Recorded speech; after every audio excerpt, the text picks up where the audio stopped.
ہاں جی اختصار کے ساتھ یزید کے بارے آپ کا کیا نظریہ؟ یزید کے بارے میں پہلی بات تو یہ ہے کہ لا نحبہ ولا نسبہ، جو امام ابن تیمیہ رحمہ اللہ کا ہے، ہم اس کے بہت فضائل بھی بیان نہیں کرتے اور اس کو گالیاں بھی نہیں دیتے۔ تھوڑی کر لیتے ہیں۔ مسلمان ہونا یہ فضیلت ہے، تابعی ہونا یہ فضیلت ہے۔ نبی صلی اللہ علیہ وسلم نے فرمایا 12 خلفاء تک دین غالب رہے گا، صحیح مسلم 4706 7 8 9 10، یہ ساری تو یہ قریش ہے نا، ہاں یہ سمجھیں۔ امیر معاویہ رضی اللہ عنہ بھی قریشی ہیں۔ نبی صلی اللہ علیہ وسلم کیا ہے؟ محمد بن عبداللہ بن عبد المطلب بن ہاشم بن عبد مناف بن قصی بن کلاب بن مرہ بن کعب بن لؤی بن غالب بن فہر بن مالک بن کنانہ۔ کنانہ جو ہے یہ قریش ہے، اور معاویہ رضی اللہ تعالیٰ عنہ کی اوپر رشتہ داری ان کے ساتھ مل جاتی ہے۔ یہ میں آپ کو اگر آپ چاہیں تو اگر آپ تصویر لے لیں تو میں پورا شجرہ نسب ان کا دے دیتا ہوں۔ تو حضرت معاویہ رضی اللہ تعالیٰ عنہ تو تیسری پیڑھی میں جا کر نبی صلی اللہ علیہ وسلم کے ساتھ مل جاتے ہیں، یعنی وہ بھی قریشی ہیں، وہ بھی قریشی ہیں۔ اور آپ نے فرمایا تھا نا 12 کے 12 قریش میں سے ہوں گے، دوسری حدیث بچے گا 12 کے 12 قریش میں سے ہوں گے، تو وہ قریشی ہیں اور وہ آپ نے ان کی دی۔ اور تیسرا سب سے خلاصہ یہ ہے، ہم کہتے ہیں جو مدعی ہیں نا، آج تک اہل بیت اطہار جو کربلا کے واقعہ میں بذات خود شریک تھے، اور ان کے بعد کسی ایک اہل بیت نے بھی یزید کو برا بلا نہیں کہا۔ تو جب جن کا اصل مسئلہ ہے اور جو وہاں موجود تھے انہوں نے کچھ نہیں کہا تو ہم کیسے ان کو کہہ سکتے؟ اور تیسرا اور آخری کہ جو صحابہ رضوان اللہ علیہم اجمعین جن کے ایمان کی گواہیاں قرآن اور حدیث میں ہیں، حضرت یزید کی ہاتھ پر بیعت کیے ہوئے تھے، دو حال ہیں، یا تو نعوذ باللہ کہہ دیں کہ ان کا ایمان واقعہ حرہ، بالکل واقعہ حرہ پیش آیا ہے، لیکن جس طرح بیان کیا جاتا ہے اس طرح نہیں آیا ہے۔ بیان کیا جاتا ہے کہ مسجد نبوی کے اندر نمازیں بند ہو گئیں، گھوڑے باندھ دیے گئے، عصمت دریاں ہوئیں، صحابہ کو قتل کیا گیا بے دریغ، خون بہہ پڑا، بالکل غلط ہے۔ حرہ ضرور ہوا ہے، اور کس طرح ہوا ہے یہ ایک تھوڑا سا سن لیں۔ محمد صلی اللہ علیہ وسلم بن عبداللہ بن عبد المطلب بن ہاشم بن عبد مناف بن قصی بن کلاب بن مرہ بن کنانہ، یہ ہے نا۔ تو معاویہ بن ابی سفیان بن حرب بن امیہ بن عبد شمس بن عبد مناف پر جا کر ان کا نسب نامہ مل جاتا ہے، اور کنانہ اوپر جاتا ہے جس کو قریش کہا جاتا ہے، یہ قریش میں سے تھے۔ اچھا، ہوا کیا ہے کہ جس طرح کچھ لوگوں نے حضرت عثمان رضی اللہ عنہ کے خلاف بغاوت کی تھی اور ایک خلیفہ کو ناحق قتل کیا تھا، پھر وہ حضرت علی رضی اللہ عنہ کے ساتھ مل گئے، پھر وہ صلح ہو گئی، اکثریت کو قتل کر دیا گیا، بعد میں حضرت علی رضی اللہ عنہ خود بھی قتل کیا اور مختار بن بقی صاحب نے قتل وغیرہ کر دی۔ اس کے بعد حضرت امیر معاویہ رضی اللہ عنہ کے دور میں بالکل سکون رہا، کسی فتنے نے سر نہ اٹھایا۔ یزید کے دور میں اسی ڈگر پر چلنے والے چند لوگوں نے وہی شورش دوبارہ برپا شروع کر دی، اور وہ مدینہ طیبہ کو ایک عظیم جگہ کو اپنا دار اور پناہ گاہ بنانا چاہتے تھے تاکہ ہمارا یہاں سے ایک محفوظ تعاون ہو سکے۔ ان کو پہلے روکا گیا، عبداللہ بن مطیع صحابی رسول رضی اللہ عنہ آئے، ان آدمیوں کو روکا، دوسرے آدمی کو روکا، 3 آدمی آئے، جب وہ نہ رکے تو پھر ان ظالموں کو مارنے کے لیے فوج آئی ہے اور انہی کو مارا گیا ہے۔ صحابہ کو بھی وہ قتل کروانا چاہتے تھے، ان ظالموں نے جنہوں نے جنگ جمل کروائی تھی۔ جنگ جمل کا بھی آپ کو پتہ ہے، صلح ہونے لگی تھی تو رات کو دونوں طرف سے جا کر کیا لگا دی، آگے لگا دی تاکہ آپس میں لڑ پائے۔ تو یہ ان کی تھی، جو کہا جائے 700 صحابہ یا صحابیات کے ساتھ ظلم ہوا، ستم ہوا، اور پھر نعوذ باللہ عصمت دریاں ہوئیں، یہ ایسا نہیں ہے۔ کسی بڑا لوگ اس کو یہ اس کی عبادت ہمارے عمر صدیق صاحب ہے نا، ہمارے ہی ہیں، مناظر اسلام صاحب ہیں، انہوں نے بھی یہ بات کر دی، آندھی ریکارڈ بات۔ انہوں نے کہا میں بے بے کتابیں نہیں پڑھتا، قرآن صحیح بخاری جو پڑھنا۔ میں نے ان سے فون پہ رابطہ کیا، میں خدا کا واسطہ ہے یار، بخاری مسلم میں یہ نہیں ہے۔ انہوں نے پھر اگلے ایک اور درس میں بات، پھر میں نے اس کا ویڈیو ریکارڈ کے اندر کہا کہ آپ کو خدا کا واسطہ اس کا کوئی ایک حوالہ تو دے دیں یار, حدیثوں کو چھوڑ دیں, تاریخ میں کوئی ایک حوالہ دے دیں یار. لیکن آج تک وہ نہیں آیا. بس بسا اوقات سنی سنائی بات اتنی مشہور ہو جاتی ہے کہ وہ انسان اونجی بیان کرنے لگے, بس تحقیق نہیں کرتے. اور کوئی آپ کے ذہن میں؟ جزاک اللہ. یہ ایک میں بیان کرنا چاہوں گا کہ بھائی یہ بہت زیادہ ادھر پیچیدہ معاملہ ہے, اور رافضیت کے بھی دلائل ایسا لگتا ہے جیسے وہ بڑی مضبوط بنیادوں پہ کھڑے ہیں, اور یہ ہمیں جس طرح محنت کر رہے ہیں, اللہ کو توفیق دے, ہم سب بھائیوں کو بھی, تمام ساتھیوں کو, ہمیں اس طرح پیچیدگی سے ان کے نظریات کلیئر کریں گے تو معاملہ سیٹ ہوگا. ورنہ جس طرح یہ حدیث ہے, مجھے جو نظر آ رہا ہے میں نے تو وہی ماننا ہے. بالکل آپ نے مجھے ماں کا لفظ بتایا, آپ نے مجھے وہ بتایا ساتھ کہ وہ خلافت کا لفظ نہیں ہے. اب حالانکہ مکتبہ ہمارا جس میں ہم ہمارے اپنے جو ابو یا نور پوری وہ بھی کہہ رہے ہوتے ہیں کہ مکتبہ سے آپ ریفر کیا کریں, میں نے اس سے پڑھا, تو یہ اس طرح کے معاملات جو سے نا بہت زیادہ, اب آپ کا آنا اللہ کو اصل ہم شیعہ کو تو سنتے نہیں سارے, تو یہ جیلمی کو سنتے ہیں, اس کو فالو کرتے ہیں. بس یہی ہے کہ ہمارے علماء کو بھی محنت کرنی چاہیے, عوام کو بھی ذرا شوق ذوق کے ساتھ اس کے گہرائی تک پہنچنا چاہیے, اور ہمیں اصل چیز کی تلاش میں اپنی آخرت کے لیے, دوسروں کی تو بات میں نا, پہلے اپنی ذہن کو صفائی کرنے کے لیے ہمیں محنت کرنی چاہیے. اللہ تعالیٰ ہم سب کی یہ محنت قبول فرمائے. ہاں آپ نے ایک اس کی ڈیفینیشن کر لیا, کہا کہ حضرت عمر بن عبدالعزیز تک کوئی ظلم والی بادشاہت یا خلافت نہیں ہے. ہاں جی کہا. جبکہ حجاج بن یوسف ظالم ترین بادشاہوں سے ایک بادشاہ, وہ بادشاہ نہیں تھا, گورنر تھا.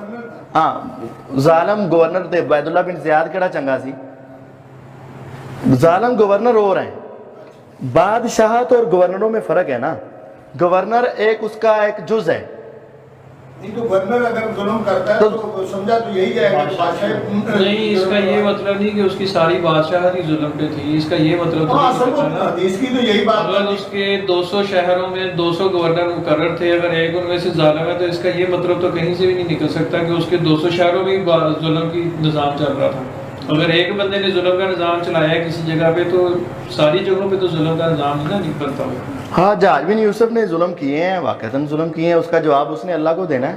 گورنر کس نے بنایا؟ ہاں اب یہ بات ہے, حجاج بن یوسف کو گورنر واقعتاً یزید نے بنایا ہے, لیکن اس کے اندر دو باتیں ہیں. جو حالات وہاں پیدا کیے جا رہے تھے ان کے لیے کوئی ایسا شخص بھی ہونا چاہیے تھا جو حالات کو کنٹرول کر سکے, اور بڑے نقصان سے, جیسا کہ ہزاروں شہادتوں سے بچا سکے. لیکن اس کا کچھ کوئی ذرا زیادہ آگے بڑھ جائے تو وہ اس کے اپنا ذاتی فعل ہے. سخت گیر آدمی کو لگا دینا کا مطلب یہ نہیں ہوتا کہ ان سب دے اتار ہی دے, لیکن اس وقت کے حالات کو بھی دیکھیے کہ اگر وہاں حضرت عثمان رضی اللہ عنہ جیسی نرمی پیدا کر دی جائے جیسی انہوں نے نرمی پیدا کی ہے, تو اس کا بھی نقصان کہاں تک پہنچ جاتا ہے. انہوں کی نرمی تھی نا کہ میں نے یار کسی کو کچھ نہیں کہنا, حالانکہ اگر وہ چاہتے تو خلافت کے ہونے کے باوجود ان باغیوں کو رکوا سکتے یا کچھ ہو جاتا, لیکن ایسا موقع بھی آتا ہے کہ جہاں انتہائی نرمی بھی جو نا وہ نقصان دہ زیادہ ہو سکتی ہے. تو پھر لے کر ریاست کا بھی تو آپ نے پہلے بات کی کہ ریاست کا فرض ہوتا ہے. بالکل فرض ہوتا ہے. تو پھر اس جو ظلم انہوں نے کیے تو وہ ریاست پہ نہیں آئے گے. اس ریاست کی غلطی ہے کہ اس کا بدلہ کیوں نہیں لیا, غلطی ہے, لینا چاہیے. یہی میں نہیں غلطی تو, لیکن ہمارے یہاں ہوتا ہے کہ دونوں حدوں کو چھوڑیا جاتا ہے. یہاں تو اس کی 1 2 4 6 غلطیوں کو دیکھ کر اس کو ویسے ہی اسلام سے پار لگا دیا جاتا ہے. کہہ سکتے ہیں نا کہ 200 شہر ہے تو 190 99 میں انصاف ہو رہا ہے, ایک میں نہیں ہو رہا ہے, تو آپ اس کو چھوڑ دیں 199 کو دیکھیں. نہیں, اکثریت کو دیکھا جاتا ہے. مقصد یہ ہے کہ اس کا یہ مطلب نہیں ہے کہ جو بادشاہ ہے وہ ظلم کے اوپر اس نے اپنی بادشاہت بنائی ہوئی ہے, اس کا یہ مطلب نہیں بنتا. وہ اس بات کرنے کا مقصد ہے نا. اب ایک جگہ پہ اگر اس کے کسی نمائندے نے یا اس کے کارندے نے ظلم کیا ہے تو وہ اس نے اب اس کو تو نہیں کہا, یا باقی گورنروں کو کیوں نہیں اس نے کہا کہ بھئی ظلم کرو, باقی جو گورنر تھے 190 انہوں نے کیوں نہیں ظلم کیا؟ اگر وہ خود ظالم ہوتا تو وہ ایسے لوگوں کو لگاتا. ظالم کا نظام جو ہے نا وہ سب شہروں میں یکساں طور پہ ظلم والا جو ہے نا وہ لگاتا. یہ یار یہ رہ گیا ہے, یہ قرآن مجید ہے آپ کے پاس یہاں, یہ یاد رکھیں. ہمارے ہاں جو بادشاہت اور ملوکیت کو جس طرح بدترین بنا کر پیش کیا گیا ہے نا, یہ بہت بڑی غلطی ہے. قرآن مجید میں بادشاہت کو اللہ کا انعام کہا گیا ہے. قرآن مجید میں بادشاہت کو اللہ کی نعمت کہا گیا ہے.